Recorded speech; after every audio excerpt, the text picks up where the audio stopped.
mga idol, tingnan mo yung manok ko. Dalawa yung nakapila. Ayan, ayan. Ayan yun. Ayan na yan. Yung nakapila na yan. Dalawa yan. Kasi mayroong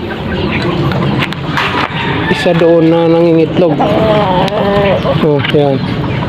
Oh, nakapila silang dalawa, oh. Diba? Hinihintay nila na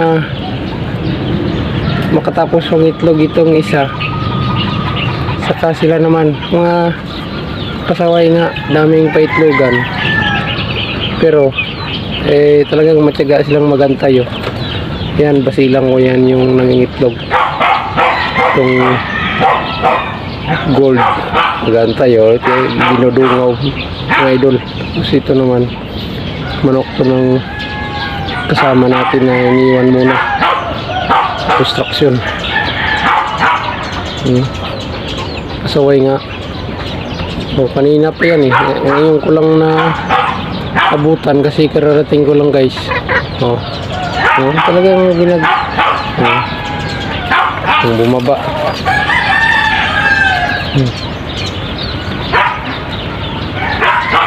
Yan.